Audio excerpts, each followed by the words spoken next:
Welcome to অগ্রগতি Anjana's kitchen and blog. নমস্কার, অগ্রগতি অঞ্জনার কিচেন অ্যান্ড ব্লগে সকলকে জানাই স্বাগত। আজকে একটি বিয়েবাড়ির ছোট্ট ব্লগ ভিডিও নিয়ে আমি আপনাদের সামনে চলে আসলাম। বিয়েবাড়ির অনুষ্ঠানটি অনুষ্ঠিত হয়েছিল রানাঘাটের থেকে 2 স্টেশন পর বাতকুল্লা স্টেশনেতে। তো আমরা যথারীতি রেডি হয়ে গাড়িতে চড়ে বসেছি এবং আমাদের গাড়িও কিন্তু চলতে শুরু করে দিয়েছে।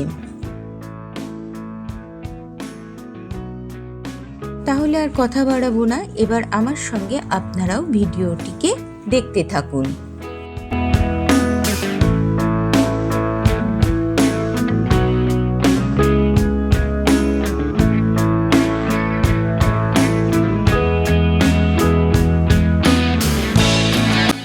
এবার আমাদের গাড়িটি রানাঘাটের সেই বিখ্যাত নদী চূর্ণী নদীর বড় ব্রিজে অর্থাৎ 34 নম্বর জাতীয় সড়কের যে মেন ব্রিজ আছে সেই ব্রিজের ওপর দিয়ে গাড়ি চলতে শুরু করেছে। এবার কিন্তু আমাদের জাতীয় সড়কের ওপরে আমরা উঠে পড়েছি। আমাদের গাড়ি চলতে শুরু করলো আমাদের গন্তব্যস্থলে যাওয়ার উদ্দেশ্যে।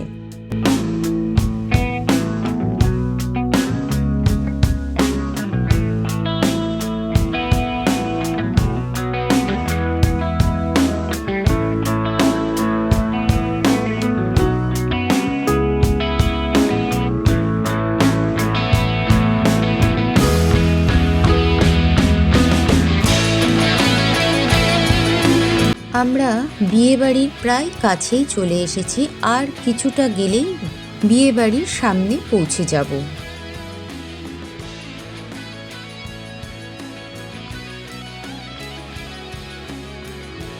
তো আমাদের গন্তব্যস্থল বিয়েবাড়িতে কিন্তু পৌঁছে গেছি। সামনে এই যে লাইটগুলো দেখা যাচ্ছে, এটা বিয়েবাড়ির গেটের লাইট।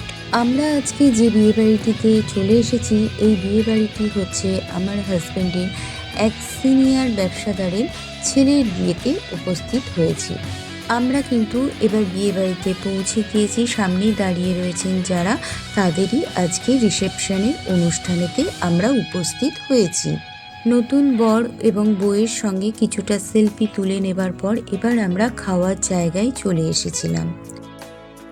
দেখুন আমরা বসে পড়েছি, আর এটা হলো আজকের বিয়ের আয়োজনের মেনু কার্ড। মেনু কার্ডে লেখা রয়েছে, আপনারা দেখে বুঝতেই পাচ্ছেন আজকে খাবার তালিকায় কি কি ছিল। তো প্রথমেই একটা ফিশ ফ্রাই আমাদের দিয়ে গেল, এরপর পাতে দিয়ে গেল সাদা ভাত আর মুগ ডাল দিয়ে ভেজ ডাল, আর তার সঙ্গে ছিল ঝুড়ো আলু ভাজা।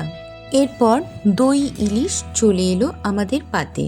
মাটন কষা, বিরিয়ানি, চাটনি, পাঁপড়, রসগোল্লা আর সন্দেশ। সামনে করেছিল পানের স্টল। পানটাকে সেজে নিয়েছিলাম, যদিও আমি বিয়েবাড়ির পান খেতে একেবারেই পছন্দ করি না। আমার পানটা সবসময় স্পেশাল থাকে।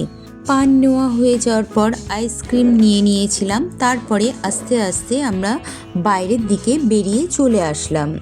বিয়েবাড়িতে ঢোকার সময় আমি এই ভিডিও ক্লিপটা তখন নিয়ে উঠতে পারিনি, তাই বেরিয়ে যাওয়ার সময় আমি কিছুটা ভিডিও ক্লিপ তুলে নিয়েছিলাম, সেটাই আপনাদের সঙ্গে শেয়ার করে নিচ্ছি। যদিও এতটাই ভিড় ছিল, এখানে একটুও দাঁড়াবার মতন পরিস্থিতি ছিল না। মেন গেটের সামনে যখন আমরা প্রবেশ করেছিলাম বিয়েবাড়ির মধ্যে, তখনই তার চারিপাশটাতে অনেকগুলো স্টার্টার কাউন্টারে স্টল বসেছিল। যেমন ধরুন, এখানে ছিল ফুড স্যালাড একটা কাউন্টারে, পাশের কাউন্টারে ছিল নানান রকম চিকেন কাবাব, তারপরে ছিল নানান রকম স্ন্যাক্সের আইটেম, এরপর ছিল ফুচকা, গরম চা, মকটেল কাউন্টার, আরও অনেক রকমের জিনিস ছিল। কিন্তু এতটা ভিড় ছিল, আমি আর কাউন্টারগুলোর মধ্যে ঘুরে ঘুরে দেখাতে পারলাম না। তাই আমি যতটুকুনি আমার ভিডিও ক্লিপের মধ্যে আনতে পেরেছি সেটুকুই আপনাদের সঙ্গে শেয়ার করে নিলাম। খাওয়া দাওয়া কমপ্লিট, ভিডিও এবং ফটো তোলাও কমপ্লিট। এবার গাড়িতে চড়ে বসলাম। আমার পরবর্তী গন্তব্যস্থল আমার বাড়ির উদ্দেশ্যে আমি রওনাও দিয়ে দিয়েছি। আর বাড়িতে তো জানেন আমার আরও 2 সদস্য রয়েছে, আমার 2 মেয়ে রয়েছে। তো তারা কিন্তু ভীষণই অধীর আগ্রহে আমার জন্য অপেক্ষা করছে। আমি যখন আসছিলাম তখনই ভীষণ বায়না শুরু করেছিল, মানে আমাদেরকেও নিয়ে চলো, কিন্তু সেটা তো আর সম্ভব হয়নি। তার জন্য ওদেরকে রেখেই আমাকে আসতে হয়েছে। তো বাড়ির প্রায় কাছে চলে এসেছি। আর ভিডিওর মধ্যে বলেছিলাম যে আমার কিন্তু বিয়েবাড়ির পান একেবারেই পোষায় না। আমার একটা নির্দিষ্ট পানের দোকান রয়েছে আর আমি স্পেশালভাবেই পানটিকে তৈরি করে খেয়ে থাকি। তো আমার গাড়ি সেখানে থামানো হলো আর এবার আমার পানটিকে আনতে গেল আমার হাজবেন্ড। পান নিয়ে তারপরে আবার আমি রওনা দিলাম আমার বাড়ির উদ্দেশ্যে। যারা আমার নিয়মিত ভিডিওগুলো ওয়াচ করে থাকেন তারা অবশ্যই খেয়াল করে থাকবেন যে আমি কতটা ভালোবাসি পান খেতে। এর আগে আরেকটি বিয়েবাড়ির ব্লগ ভিডিওর মধ্যে আমি বলেছিলাম যে বিয়েবাড়িটি অনেক বড় বিয়েবাড়ি হয়েছিল, অনেক কিছু আয়োজন ছিল, কিন্তু পানের আয়োজনটি আমার চোখে পড়েনি। শেষমেশ আমি আবার এখানে এসে পান খেয়েছিলাম, যথারীতি আজকেও তাই।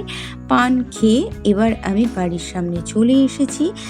আর সব শেষে আজকের বিয়েবাড়িতে কাটানো মুহূর্তের কিছু সেলফি ফুটেজ পিক আমি আপনাদের সঙ্গে শেয়ার করে নিলাম। তো আজকের ভিডিওটি আমি এখানেই শেষ করছি। আবার নতুন কোনো ব্লগ ভিডিও অথবা কুকিং ভিডিও নিয়ে হাজির হয়ে যাব। আর আমার চ্যানেলে যারা নতুন ভিজিট করছেন তাদের উদ্দেশ্যে বলবো, যদি আমার ভিডিওগুলোকে দেখে আপনাদের ভালো লাগে তাহলে অবশ্যই আমার চ্যানেলটিকে সাবস্ক্রাইব করে পাশে থাকা বেল আইকনটিকে প্রেস করে অল নোটিফিকেশনটিকে অন করে রাখার অনুরোধ রইল। তাহলে আমি যখনই নতুন ভিডিও আপলোড করব সবার প্রথমে আমার চ্যানেলের নোটিফিকেশনটি আপনার ফোনেতে পৌঁছে যাবে। তাহলে সবাই খুব ভালো থাকবেন। আজকের মতন আমি বিদায় নিচ্ছি। Tata, bye bye.